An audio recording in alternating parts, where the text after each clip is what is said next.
Bonjour à tous, donc aujourd'hui je suis avec Louis Vincent, qui est président de la Jeune Chambre économique Antibes-Sophia Antipolis. Donc bonjour. Bonjour. Donc est-ce que tu pourrais nous expliquer ce que c'est que la Jeune Chambre économique? Alors, la Jeune Chambre économique, c'est un mouvement international, plus de 110 pays. Ça représente entre 150 000 et 200 000 personnes dans le monde. Donc, c'est des jeunes de 18 à 40 ans qui veulent agir sur leur territoire et qui veulent aussi prendre en responsabilité, se former à la prise de responsabilité et se développer eux-mêmes. Sur le département, il y en a combien de Jeunes Chambres économiques? Sur le département, on en compte 5 ou 6. Ça dépend si on compte Monaco, mais Ouais, c'est Mais vrai. oui, non, on en a une à Menton, deux à Nice, une à Cannes et une à Antibes. Toi, qu'est-ce qui t'a emmené à faire partie de la Jeune Chambre économique? Au début, on me l'avait conseillé pour me faire un réseau professionnel. Je voulais lancer mon activité. Et dès le premier coup de fil, on m'a clairement dit que c'était pas une association de réseautage comme peut l'être le BNI ou d'autres, mais que c'était vraiment des jeunes qui voulaient agir sur le territoire. Et moi, j'étais déjà en train de travailler un petit peu de mon côté sur les objectifs de développement durable des Nations Unies. Le but de la Jeune Chambre, c'est justement de monter des actions qui répondent à ces objectifs-là. Est-ce que tu peux nous citer deux ou trois actions que vous avez menées en faveur de la Jeune Chambre, mais aussi en Mhm. faveur de la société en général? Alors, la Jeune Chambre, historiquement, elle est à l'origine donc, du 18 pour donc, le numéro d'urgence pour les pompiers, de la collecte du verre, de la Journée internationale des droits de l'enfance, et elle a participé également, plus récemment, à l'établissement des objectifs de développement durable des Nations Unies. Enfin, la Jeune Chambre économique internationale a un siège consultatif à l'ONU, et plus localisé donc, sur Antibes. Donc, on a participé à la création de Sophia Antipolis et on a aussi contribué à la création de l'allocation pour les adultes handicapés, donc l'AAH. Et quand tu dis que vous avez participé à la création de l'allocation adulte handicapé, concrètement, comment ça se passe? C'est vous réfléchissez en interne et vous soumettez quelque chose ou... En fait, là pour l'histoire, ce qui s'était passé, c'est que à l'époque, un de nos anciens, justement, il avait un frère qui était handicapé, donc c'était un sujet qui le touchait vraiment beaucoup. Il a monté un projet sur le territoire d'une maison d'accueil pour les handicapés. Partant de là, il a été un petit peu catégorisé comme expert handicap. Il a écrit une proposition de loi qu'il allait défendre à l'Assemblée nationale. Ce texte, de ce qu'il m'a raconté, a été accepté dans l'intégralité et c'est ce qui a donné lieu à l'allocation pour les adultes handicapés. Finalement, c'est un peu ça qu'on fait, c'est on essaye de monter des actions locales qui après peuvent, avec le temps, avoir des répercussions nationales, voire internationales. Pour ta nouvelle présidence, puisque tu as été élu au 1er janvier 2023, qu'est-ce que tu as entamé comme démarche?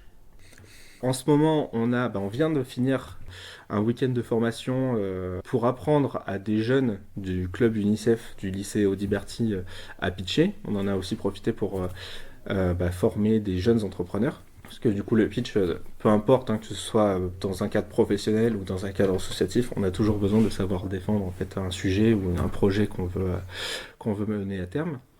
On a un projet de jumelage. Cette année, on est vraiment parti sur l'opportunité. On veut offrir des opportunités aux autres et créer des liens entre les gens, entre les différentes institutions. Donc le jumelage, ça nous permet de créer des liens avec d'autres pays, avec d'autres jeunes chambres. Et un autre projet qui est en cours aussi, c'est Parlement Entreprise. On va aller faire visiter aux députés plusieurs incubateurs d'entreprises pour parler de développement durable.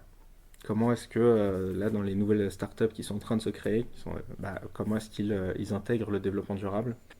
Fin d'année, on devrait aussi avoir une formation pour les salariés EES, puisque il y a toujours, on a constaté qu'il y avait toujours un écart salarial entre les hommes et les femmes équivalent temps plein. Et là, l'idée, c'est potentiellement de leur faire une formation ou un atelier pour qu'elles prennent confiance en elles, pour qu'elles puissent, elles, aller demander, en fait, qu'elles osent aller demander des augmentations.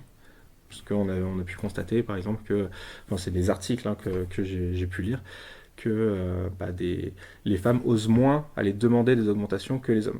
Donc nous, on va essayer de répondre à cette problématique-là déjà pour qu'elles osent et que cet écart se réduise au maximum. Comment on fait pour adhérer à l'association? On nous contacte, il y a une période d'essai, enfin, comme dans une entreprise, il y a une petite période d'essai de 6 mois à peu près, pour s'assurer que la personne trouve bien son compte aussi à la Jeune Chambre, Ouais. parce que potentiellement, c'est pas une association qui lui convient, les valeurs ne lui conviennent pas, etc. Et peut-être que lui cherchait autre chose. Et puis nous aussi, ça nous permet de contrôler de vérifier que la personne respecte bien nos valeurs, elle travaille correctement, ce genre de choses. Parce que nous, on essaye d'évoluer dans un cadre le plus bienveillant possible. Et justement, tu parlais de valeurs, vous. Quelles sont vos valeurs prioritaires?